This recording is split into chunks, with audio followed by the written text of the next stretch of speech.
उन मछुआरों ने वह टुकड़े एक जरा नामक शिकारी को बेच दिए। अब वह शिकारी इन टुकड़ों से अपनी तीर बना रहा था और दूसरी ओर द्वारका में स्थिति धीरे धीरे खराब होने लगी थी। गांधारी के श्राप का असर दिखाई देने लगा था। जैसे जैसे समय बीतता गया, यदुवंश के लोगों में अहंकार बढ़ता गया। भोग विलास, मदिरा और दुराचार ने धर्म और मर्यादा का स्थान ले लिया था। नैतिकता समाप्त हो चुकी थी। फिर एक दिन, जिसे आज भी प्रभास त्रिकाल के नाम से जाना जाता है, यदुवंश के वीरों ने समुद्र किनारे एक उत्सव आयोजित किया। शराब, घमंड और गाली गलौच ने मिलकर उस उत्सव को युद्ध भूमि में बदल दिया। वे आपस में ही लड़ने लगे। जिन हथियारों से उन्होंने युद्ध जीते थे, उन्हीं से वे एक दूसरे को मारने लगे। श्री कृष्ण समझ चुके थे कि अब विनाश निकट है, जिसके पश्चात वे वन की ओर चल पड़े और वहां एक वृक्ष के नीचे विश्राम करने लगे। तभी वहां वह शिकारी पहुंचा जिसने उस मुशल के टुकड़े से तीर बनाए थे। उस शिकारी ने श्री कृष्ण को हिरण समझकर उन पर तीर चला दी और जैसे ही तीर श्री कृष्ण के पैरों में लगी, उन्होंने यह लोक त्याग दिया और उनके मृत्यु के साथ ही पूरी द्वारका नगरी पानी में समा गई। इस प्रकार द्वारका का वह वैभवशाली अध्याय समाप्त हुआ। वह नगर जिसे स्वयं भगवान ने बसाया था, जिसने एक युग देखा था, अब रह गया केवल शास्त्रों के पन्नों में और समुद्र की खामोशी में छिपी एक अमर स्मृति के रूप में। लेकिन क्या यह अंत है? क्या हुआ श्री कृष्ण के मृत्यु के पश्चात और क्यों श्री कृष्ण आज भी जिंदा हैं? अर्जुन ने क्या भूमिका निभाई? ये सब जानने से पहले हम ये जान लेते हैं कि आज के समय में कहानी कही जाने वाली द्वारका नगरी को कैसे खोज निकाला गया और क्या सच में ये वही द्वारका नगरी है जो श्री कृष्ण ने बनवाई थी। तो चलिए अब जानते हैं इसका असली इतिहास और रहस्य।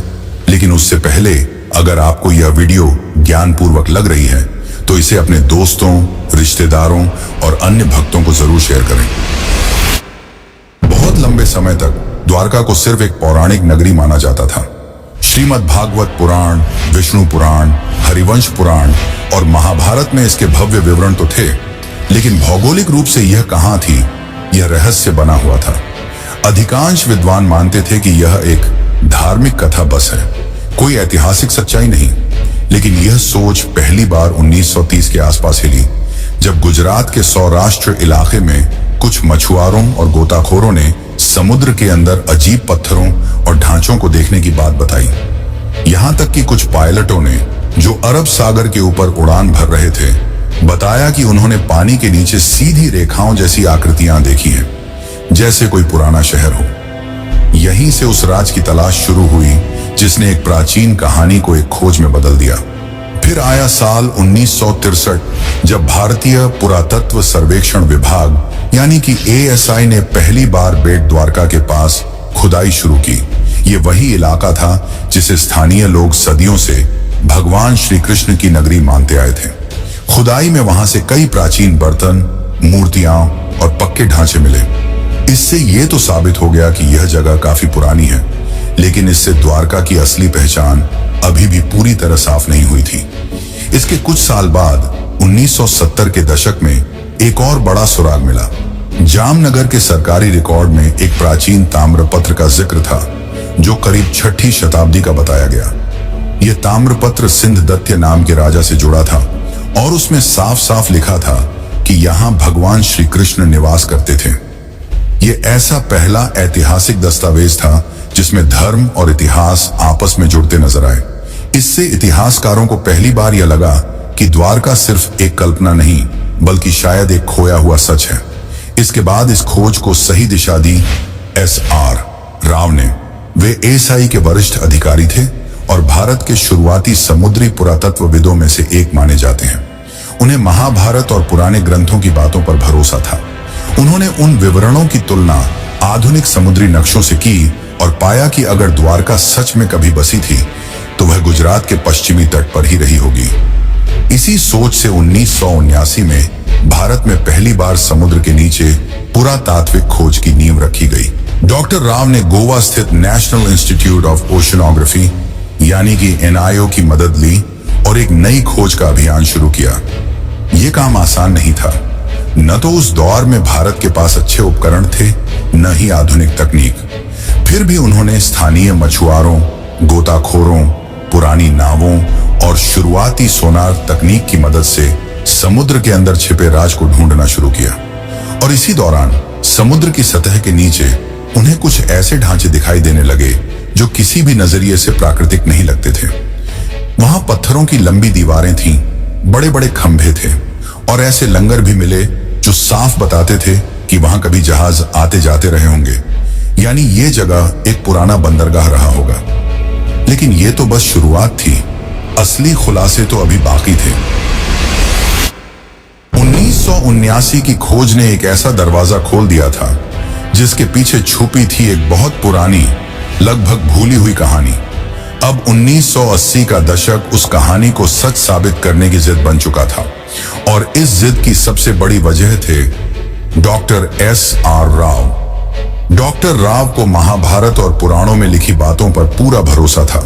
उन्होंने उन ग्रंथों के नक्शों और विवरणों को पढ़ा, समझा और फिर आधुनिक समुद्री मानचित्रों से मिलाया। उन्हें यकीन था कि श्री कृष्ण की वो नगरी जिसे दुनिया ने बस एक कहानी मान लिया था, वो कहीं ना कहीं अरब सागर के नीचे आज भी मौजूद है। लेकिन उनका ये सफर बिल्कुल भी आसान नहीं था।